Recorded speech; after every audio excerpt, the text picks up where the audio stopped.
안녕하십니까. 반갑습니다. 12월 20일 월요일 새벽 말씀을 드리겠습니다.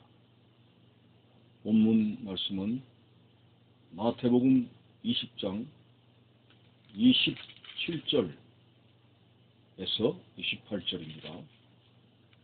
너희 중에 누구든지 으뜸이 되고자 하는 자는 너희의 종이 되어야 하리라. 인자가 온 것은 섬김을 받으려 함이 아니라 도리어 섬기려 하고 자기 목숨을 많은 사람의 대속물로 주려 함이니라. 아멘. 사람들은 저마다 모든 사람들에게 칭송을 받고 다른 사람들보다 우위의 자리에 올라가기를 원하고 있습니다. 다른 사람들에게 명령을 하고 그리고 자신의 이름이 다른 사람들보다 나으며 모든 사람들에게 자신의 명성이 자자하기를 원하는 마음. 이런 마음들에 대해서 성경은 오히려 경고를 하고 있습니다. 소위 그것이 성경에는 교만으로 나와 있습니다. 이 교만에 대해서는 여러 가지 경고하는 그런 말씀들이 많습니다. 잠언서에 보면은 교만은 패망의 선동이요 넘어짐의 앞잡이니라고 했습니다. 이런 경고의 말씀과 더불어서 교만했다가 망한 사람들의 사례들이 많이 있습니다.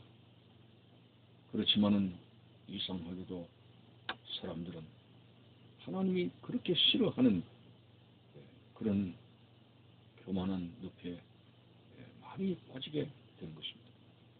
특히 아담과 이브를 보십시오. 선악과 열매를 결정적으로 먹게 된 동기가 무엇입니까? 사탄의 사주를 받은 뱀이 유혹하기를 그 선악과를 먹으면 죽지 않고 오히려 하나님처럼 된다는 거짓말에 넘어갔습니다. 하나님처럼 된다. 이거는 있을 수 없는 그런 것이죠. 우리가 어떻게 하나님과 같이 될 수 있겠습니까? 인간은 이처럼 교만이라고 하는 이것이 결정적인 유혹에 충동이 되어서 결국은 선악과를 먹게 되었고 인간의 타락한 심성 중에 하나가 바로 뭔가 높아지려고 하는 자리를 탐하는 것입니다. 오늘 본문에서 주님은 경고하셨습니다. 너희 중에 누구든지 어떤이 되고자 하는 자는 너희의 종이 되어야 하리라. 어떤이 되고자 하는 자는 종이 되어야 된다. 높아지지 말라고 주님께서 말씀하신 것이죠. 이 말씀을 하게 된 배경이 그렇습니다. 세베대의 그 아들의 어머니가 그의 아들들을 데리고 예수님께 청탁을 하는 모습이 나옵니다. 예수님, 그래, 무엇을 원하느냐? 나의 이 두 아들을 천국에서 하나는 주의 우편에 하나는 주의 좌편에 앉게 해 주십시오. 요즘 말로 좌의정 우의정 그 높은 자리를 요구했습니다. 다른 제자들이 화가 많이 났죠. 아니 그 자리가 어떤 자리인데 세상에 당신의 두 아들을 갖다가 우리를 제껴놓고 그 자리를 달라고 그러느냐. 제자들도 지지 않으려고 하는 거죠. 우리도 높은 데로 가야 된다. 자, 이런 신랑이를 부리고 예수님께서는 그 세베대의 어머니의 탐욕에 대해서 말씀이 너희 중에 누구든지 어떤 이 되고자 하는 자는 모든 사람의 종이 되어야 된다는 그런 말씀으로 그 욕심에 대해서 경고를 하신 것입니다. 예수님께서는 이런 말씀을 또 하셨습니다. 너희들 중에 이제 잔치집에 초대를 받게 되거든 자리 배정이 있지 않느냐. 그 자리 배정에 있어서 스스로 높은 상석에 앉지 마라. 오히려 말석에 앉으라. 이런 말씀을 하셨습니다. 상석에 앉았다가 그 집주인이 와서 당신 자리가 아니니까 저 말석에 앉아라고 하면 그때 얼마나 부끄러움을 당할 것인가. 그렇습니다.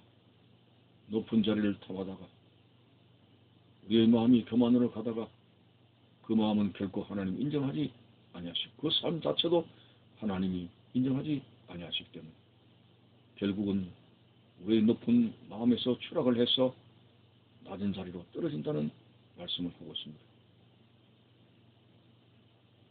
나보다도 남을 낮게 여기라고 했고 베드로 같은 경우는 겸손으로 허리를 동이라고 하였습니다. 잘못하면은 교만한 마음들이 삐져나오기 때문에 그 교만한 마음들이 나오지 않도록 허리를 동이라고 베드로 사도가 말씀을 하고 있습니다. 오늘 예수님께서 28절의 내용도 그렇습니다. 인자가 온 것은 섬김을 받으려 함이 아니라 도리어 섬기려 하고 자기 목숨을 많은 사람의 대속물로 주려 함이니라. 예수 그리스도께서 이 땅에 오신 것은 그분은 만왕의 왕이심에도 불구하고 군림하시기 위해서 오신 것이 아니라 오히려 섬기는 종의 모습으로 오셨다는 말씀을 하고 있습니다. 한 번은 만찬을 하게 될 때에 예수님과 제자들이 그 만찬상에 이제 앉게 되는데 먼저 유대인들의 그 식사를 하기 전에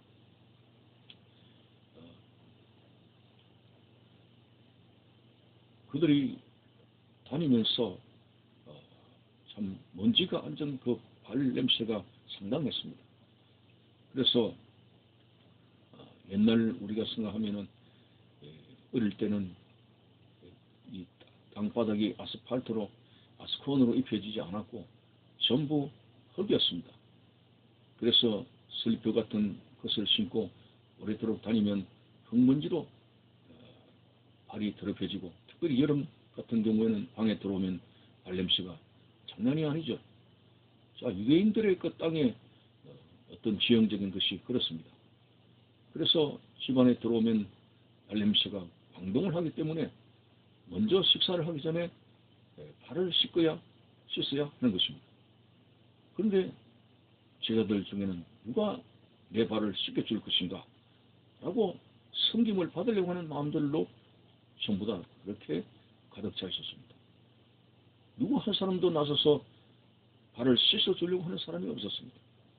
그때 예수님은 손수 대야에 물을 담아서 제자들의 발을 씻기려고 했을 때 베드로는 극구 사용을 했죠.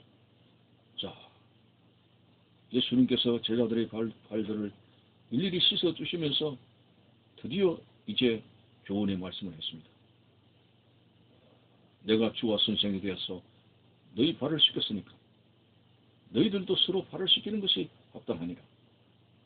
그 말씀의 굵은 핵심이 뭡니까? 내가 남보다 낫다고 생각하지 말고 섬김의 자세로서 겸손으로 서로 섬기는 그런 마음의 자세로 살도록 하라는 말씀을 했습니다. 참으로 교만만큼 무서운 것은 없습니다. 여러분, 우리는 겸손이라는 말 그 자체도 어울리지 않습니다. 죄로 인해서 버림받을 수밖에 없는 우리 죄인들, 죄인이라고는 죄인된 본분을 가지고 있는 우리들, 마땅히 우리는 할 말이 없는 자로서 살아야 되는 것이 맞습니다. 예수 그리스도의 십자가의 은혜가 아니고는 우리는 하나님 밖에 설 수가 없습니다. 그런 우리들이 누구를 우리가 비하하며 내가 누구보다도 높아지려고 하는 그런 마음을 가지겠습니까? 베드로처럼 무릎을 꿇고 갈릴리 바다에 그 고기의 기적을 보고 무릎을 꿇고 주여 나는 죄인으로서이다. 물론 무능하다는 그런 고백입니다만 오늘 우리는 하나님 앞에 우리의 본분을 알아야 됩니다. 예수 그리스도의 피가 아니고는 용서받을 수 없는 죄인이라고는 사실 앞에서 우리는 결코 누구에게 군림할 수도 없고 남보다 낫다고 생각하는 교만을 품어서도 안 됩니다. 하나님의 자리에 들어가서도 안 됩니다. 영원한 주의 은혜에 사는 우리들 항상 내 자리가 낮은 자리인 것을 알고 우리는 작은 자의 관심을 가지고 낮은 자로서 섬기는 자로서의 오늘 주님 앞에 일할 수 있는 그런 자가 되어야 오히려 하나님의 긍휼을 받을 수 있다는 사실을 여러분들이 기억해야 될 것입니다. 감사합니다.